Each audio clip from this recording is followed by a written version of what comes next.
Architectural energetics measures the energy expenditure necessary to accomplish a building task. The method is based on standard costs, expressed in person days or person hours, for each step of the building project.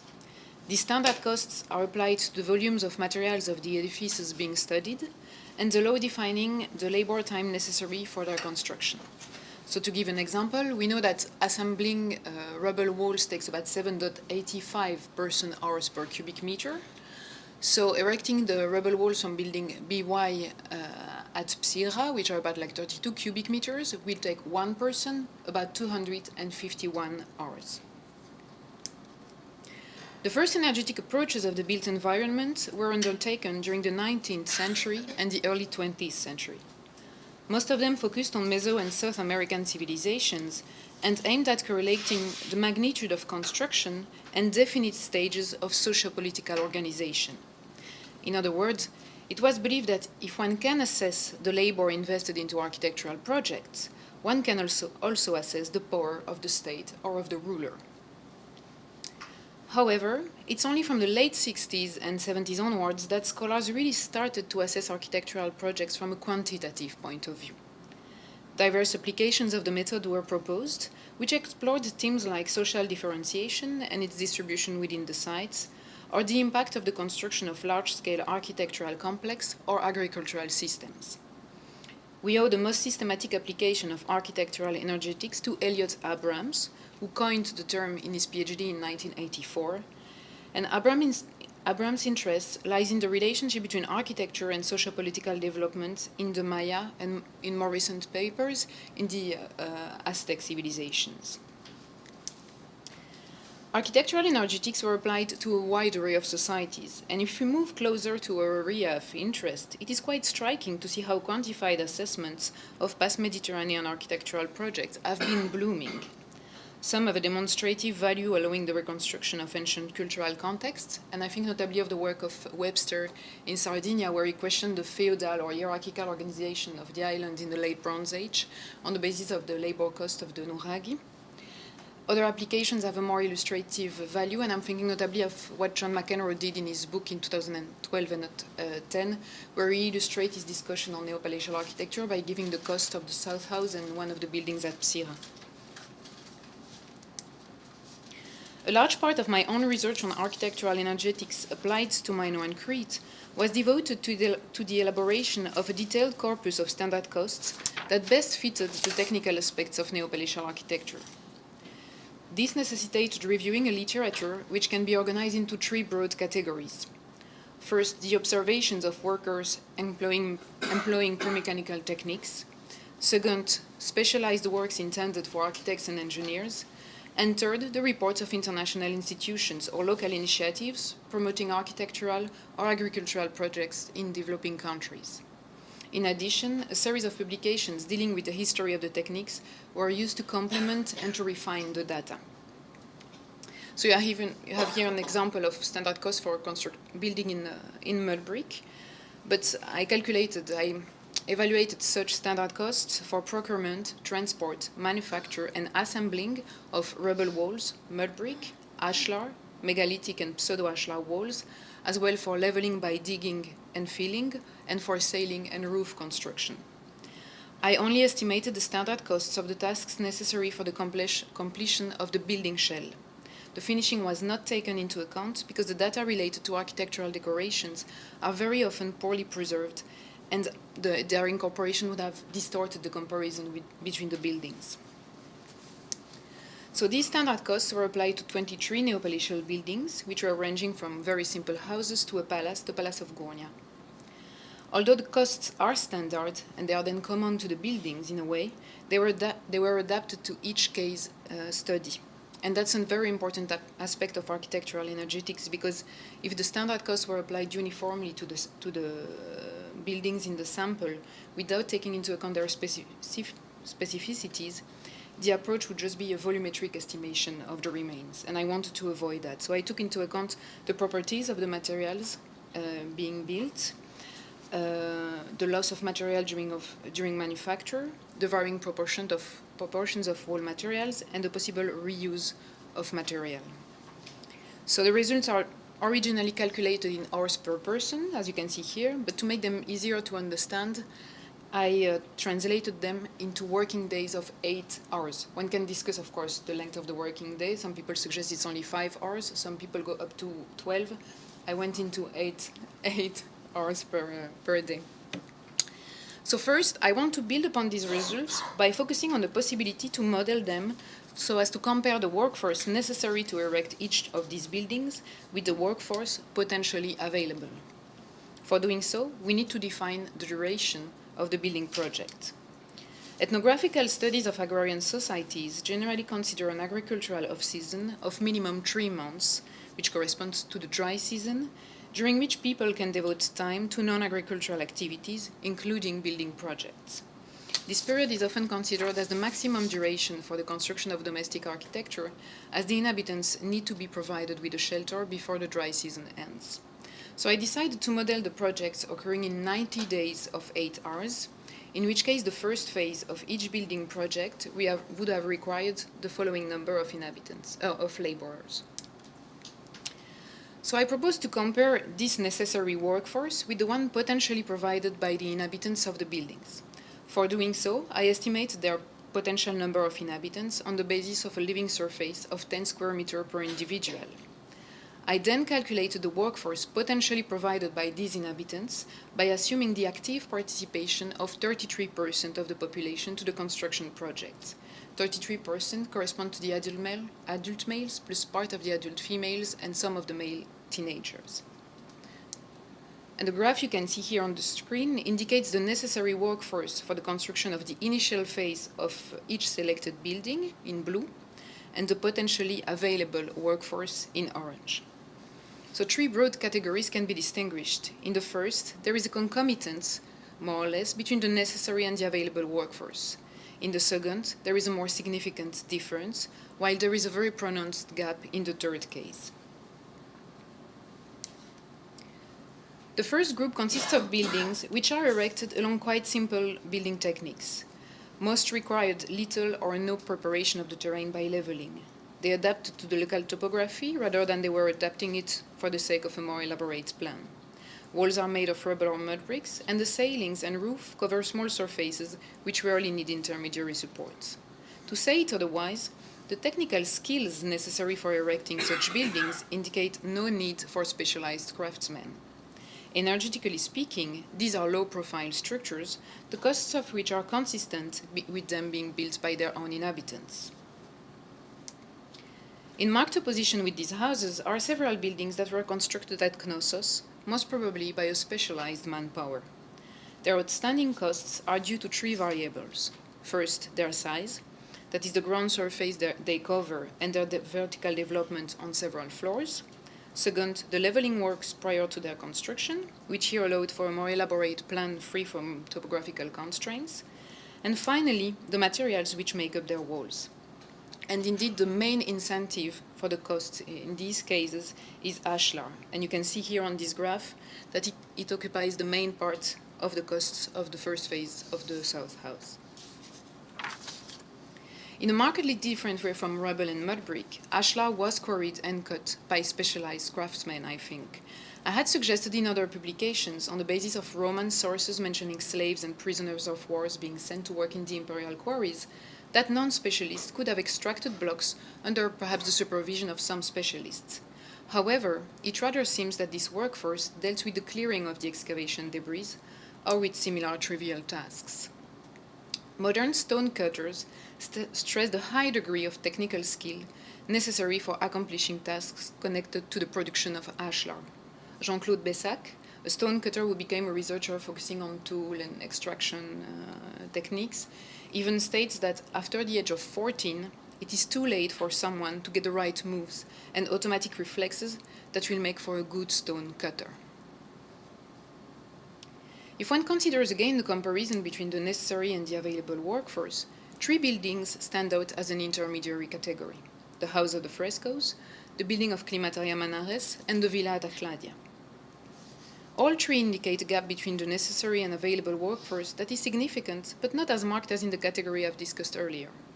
And in each of these 3 case studies, the gap seems triggered by different parameters. The costs of the building at Climataria Manares are mainly due to the considerable volume of walls built in rubble or unworked blocks. Such masonries correspond to 84% of the building's total cost. The large volume of stone may perhaps be explained by the necessity to stabilize the building erected on 4 terraces. Some walls were built in pseudo-Ashlar, but it is likely the builders were trying to save up this more costly masonry, as it only appears in the area of the main entrance. So even though the building at Climataria Manares does not belong to a potential lower category, its cost suggests that it was the result of a medium-scale, skilled, but generally unspecialized workforce. The costs of the House of the Frescoes are mostly related to the volumes of Ashlar masonry that make up its walls, amounting to 60% of the costs of the first phase. However, the total ground surface of the building and its volumes are quite limited in comparison with the other Knotian buildings considered here. And this is perhaps due to the high density of occupation of the area of the site at the time of the construction of the House of the Frescoes, which left no choice as to the size and then the volumes of the building. At Achladia, higher costs are due to the leveling works that took place before the construction of the building. The leveling operation and the construction of retaining walls make up 23% of the total costs and made possible the careful layout of the plan along a modular grid. The material that composed the walls did not, however, witness any sign of elaboration, and Ashlar limestone pillars only represent less than 2% of the total cost of the building. The main part of the cost is taken by rubble, unworked blocks, and mud brick walls. So to go back to a more general picture about these costs, although the results range from 83 to 9,819 days, the total costs of our building show a very gradual progression. The energetic approach underlines the existence of a marked continuum in the time requirements of the neo-palatial architectural production. There is no segregation between a reduced number of high-cost buildings and a mass of low-cost ones. This is coherent with conclusions reached by John McEnroe, who pointed out in 1982 the, I quote, basically homogeneous series formed by neo-palatial architecture. What architectural energetics highlight, which earlier approaches did not, is the very limited impact that the architectural undertakings had on the communities. If one takes the example of the Palisade Goona, the construction of its initial core occurred at a time when the population was estimated by Watrous and Brannigan around 5,420 individuals. This would mean that the 40 workers necessary to erect the first phase of the palace in 90 days of 8 hours only correspond to 0.73% of the population.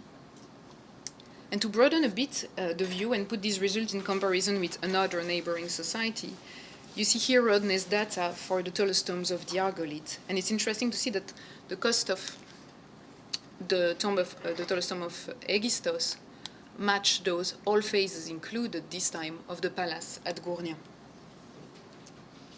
So besides providing a basis for modeling construction projects, architectural energetics offers specific insights into Minoan construction materials and building techniques. And I will focus here on mud brick walls, the use of ashlar masonry, the transport and limited size of cut stone blocks, the mobilization of building crews, and the construction sequence. The cost of the mud brick walls is surprisingly higher than the cost of building walls in rubble masonry. The difference seems to have been significant enough for the builders to have noticed it, as it amounts to 1 day work difference for 1 cubic meter. This is surprising because mud brick walls are generally considered to be structurally weak, with limited bearing capacity and low resistance to atmospheric conditions. However, such weaknesses are easily overcome. Combined with a rubble stone base, a wooden structural framework, and wall coating, mud brick offers many advantages like resistance to lateral shock, thermic performance allowing for the slow transmission of heat or cold, humidity regulation, and resistance to fire. Also, it is stressed that the regular shape of molded mud brick make work easier in the case of repair. The greater availability of soil on some sites has sometimes been presented as the main incentive for the construction of mud brick walls. But stone is easily available as well in Crete. So the question is, did the builders use mud brick deliberately in order to benefit from its thermal and structural capacities? I do not exclude that the availability of raw materials on some sites was a key parameter for building in mud brick, But considering the higher cost of this material in comparison with rubble, it seems there is more to explore rather than leave the explanation to physical determinism. Unfortunately, although mud brick makes up a large part of the buildings we are studying today, very little attention is devoted to this material, both in excavation reports and in general synthesis. Shifting from mud brick to stone, one may want to stress the fact that, except for the Knotian buildings where ashlar is used lavishly, the use of cut stone and megalithic masonry is most generally limited to the most visible parts of the buildings. It is used preferably for facades or in structurally key walls.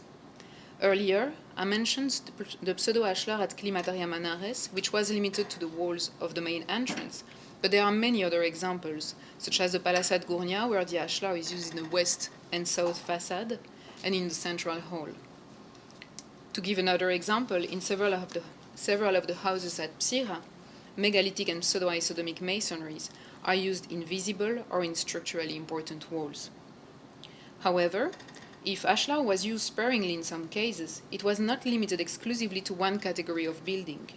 On the contrary, it was also used for buildings that belong to our lower and intermediate categories. It is, for example, the case in Building C3 at Mochlos, Building BC at Psira, and at the Villa at Achladia. These few examples, and there would be many more I think if the sample had been bigger, they point out the fact that there was most probably no restricted access to the quarries and perhaps also to specialists able to carve such blocks. This is consistent with the seemingly gradual progression of the costs, which had already suggested that there was no marked restriction of access to building resources. Another aspect brought up by the analysis is the very low cost of transport of ashlar. Transport is generally considered as a major, if not the main constraint in ancient building projects. Accounts of large building programs in classical Greek cities suggest that the transport was a painful task that triggered major preoccupation and costs for the builders. For example, we know that the transport of the porous block which formed the walls of the Kela of the Temple of Apollo at Delphi amounted to 73% of their total cost, so only 27% was devoted to the extraction, manufacture, and actual assembling of the walls. At Tyrins, the transport of the 23 tons block of the bathroom used in the bathroom of the palace at Tyrins would have necessitated 200 men or 50 oxen pulling simultaneously. Anne Brisbart and Joseph Maran suggest that such an undertaking would have created the occasion for large crowd gathering. People would definitely have witnessed the 1.5-day procession leading from the quarry to the site. This block may seem exceptional, but 65% of the blocks used in the fortification wall of the lower citadel at Tyrins weighed between 2 and 13 tons, and according to Anne Brisbart, the transport of the blocks took the larger part of the construction project, which required the labor of about 100 men and 10 oxen during 6 years.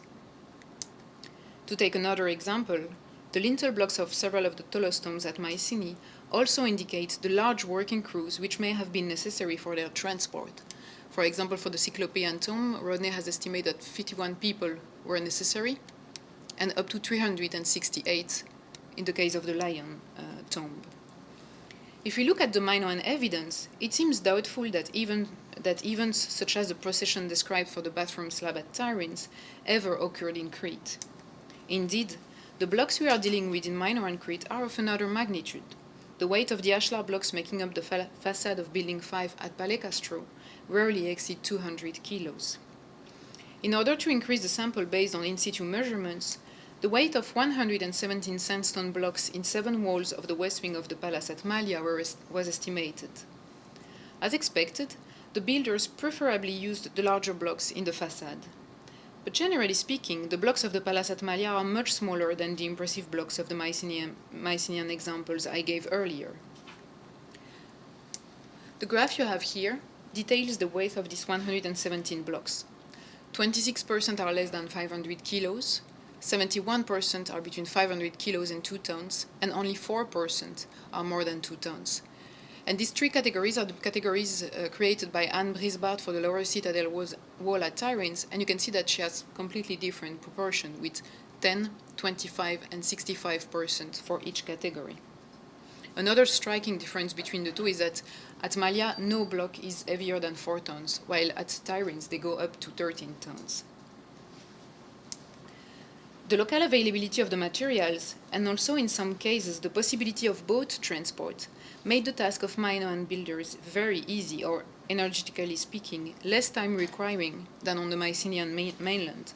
But they don't seem to have taken advantage of the situation to make use of larger blocks.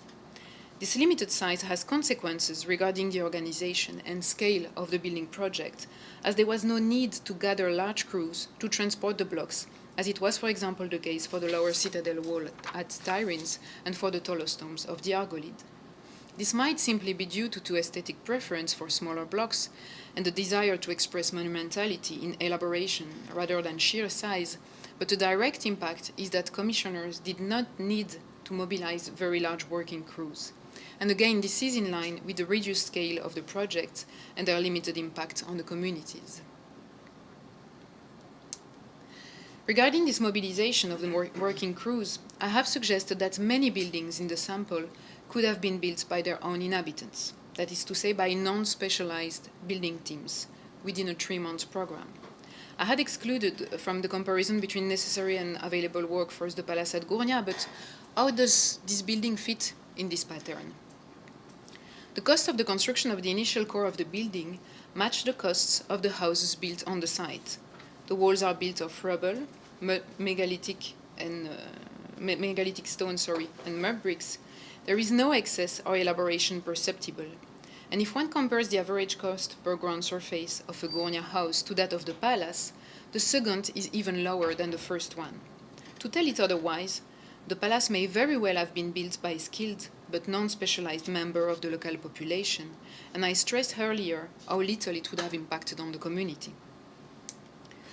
At a later stage, the building is provided with a new west facade, central hall and south wing, which make large use of cut sandstone. In marked difference with the walls built of mud brick and rubble of the initial phase, the modifications in Ashlar must have relied on specialized stone cutters who extracted and worked the blocks. The example of Gournia has important implications for our understanding of the organization of the building project and the mobilization of laborers, because it suggests that a relatively simple workforce may be behind the construction of a palace. A final point I briefly want to allude to regarding Minoan materials and construction techniques is the construction sequence. In this application, the labor costs were modeled so as to fit within a 90 days period corresponding to the agricultural season. But this was without taking into account the sequencing of the different tasks during the project. Also, I was assuming a maximum efficiency from the part of the builder, considering that they would shift tasks as soon as one is finished. I propose to distribute the building costs that you see here of the house of the frescoes according to several parameters dictated by common sense or based on the observation of building techniques. These parameters suggest the construction of the ground floor walls, then the ceiling, then the upper floor, and then the roof. That's common sense. And I clearly differentiated specialized tasks connected to the construction of Ashlar walls with the ones requiring non-specialists. And I also assumed that there was no or very limited transfer of laborers between specialized and non-specialized building tasks. I also took into account task-specific parameters. I, for example, considered that procurement and transport of stone and dirt occur at the same time, that mud bricks were manufactured on the construction spot using materials available in the immediate vicinity, and that tasks can overlap so that the manufacture of a material can start as soon as 1 cubic meter was procured. And if the costs of the house of the frescoes are organized along such parameters, instead of being simply divided in 90 days, and considering a work crew of 14 individuals like the one I had considered earlier, the time necessary to erect this building has to be extended to a period of 144 days. It joins one of the comments Quentin was making yesterday to see that we need to collect more data on architectural phasing, and I think we need to really collect more data on the construction sequence. To conclude, architectural energetics has shown the high time requirement for certain masonries and building techniques. The most surprising is perhaps the cost of mud brick construction, which may point at the interest of builders for the advantages provided by the use of this more time-requiring material. Less surprisingly, stone masonry such as Ashlar induced very high costs, which may explain the will of the builders to use them sparsely in the most visible parts of the edifices or within the walls that were essential to their stability. But despite these hints at significant time requirements, the results of the energetic assessment applied to our Minoan sample are strikingly low, and they illustrate the reduced impact the construction of buildings generally had on the communities. This low impact points at the small size of the working crews, with no common measure with building projects in broadly contemporary societies.